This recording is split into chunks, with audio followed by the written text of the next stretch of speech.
What's up guys, it's Tyler, Sonic YT here, bringing you a brand new video. I'm bringing you the top 5 things I hate about my Chrysler 200. I thought a lot of you guys might enjoy this type of video. These videos have been all over YouTube. They've gotten a lot of following, so I figured it'd be a good one to inform some people about things that aren't good about the 200 if you're looking to buy it. A lot of people that find my channel tell me that they were looking to buy a Chrysler 200, and that's why they start asking me questions on the channel and on the video. So I figured I'd go ahead and make a video of my top 5 things that I hate about this car. Let's get it.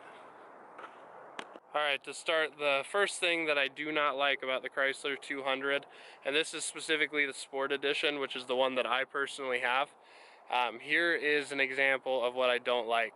The exhaust pipe on the back has the stupid covers in the back of the bumper, and that's where your exhaust pipe comes in. I'll show you guys right now. You can see right there, as I get up close, the exhaust pipe actually comes out from that.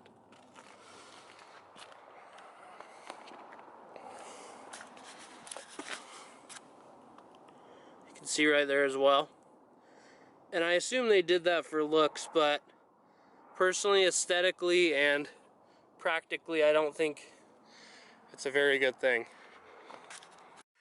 Alright guys, the second thing about the Chrysler 200 that really irks me, and I've complained a lot about it, I really wish new cars would get away from this, specifically Dodge, Chrysler, Fiat, Mopar. Any of the Mopar line are starting to come out with this. Some of the nicer higher end models of Dodge don't have it, but a lot of vehicles are starting to do this in the cars. It personally makes me hate the inside of this car, but I'll show you right now. That right there is the reason I hate this whole center console. There's no gear shifter.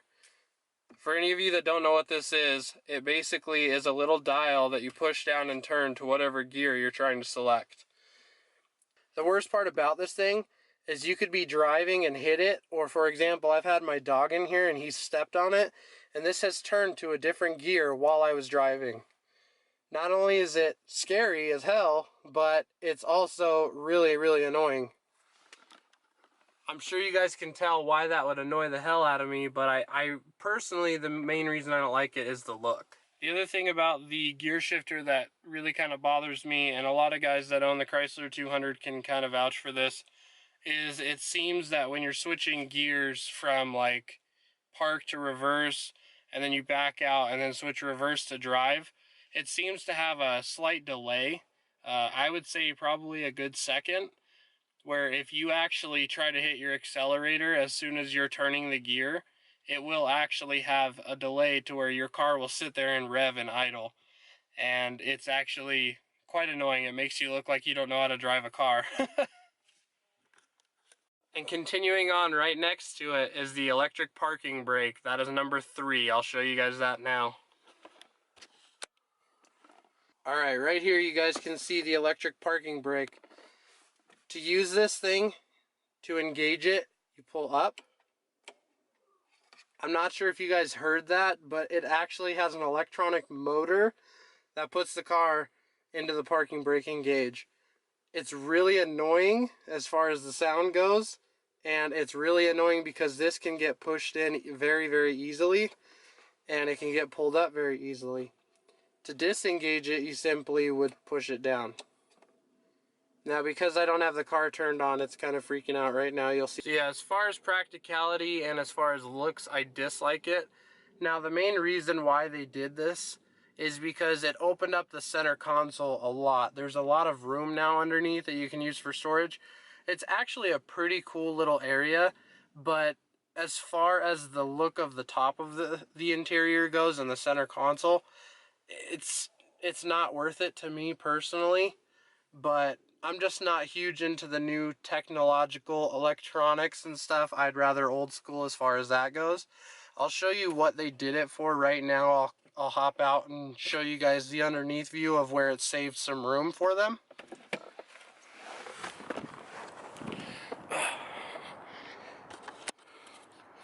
I got a bunch of cords here, so don't mind that, but there's a storage spot, a little storage bin over here. And one thing that they actually did that was pretty cool with it, actually, if I can get my camera in here, right there is actually the Detroit skyline. See if it'll focus right there. So I mean, it's a pretty cool little area, and I get the reason why they did it. It also has a pass-through in here. I'm not sure if I'll be able to get that, but up here where you can pull cords through, which makes it kind of nice. Okay guys, now on to number 4 that I hate about this car. This is something that's also inside the car, and I actually have to turn the car on to show you guys what it is. It's a really, really small thing, but it really annoys me. I've owned this car for over a year, and it almost feels like a welcome screen the first time you turn on a brand new electronic.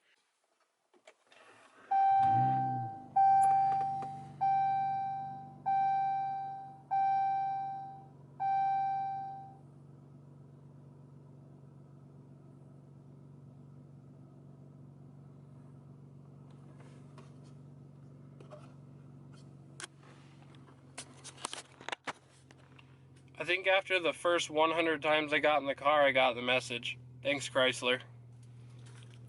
Alright guys, and last but certainly not least, the last thing that I hate about this car is also upon startup, but it only happens when it's cold outside, specifically in the winter time. I'll show you guys here exactly what happens.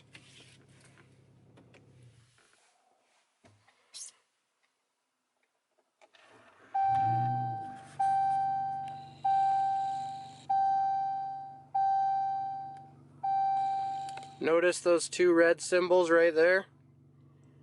That means my steering wheel heater and my seat heaters are both turned on.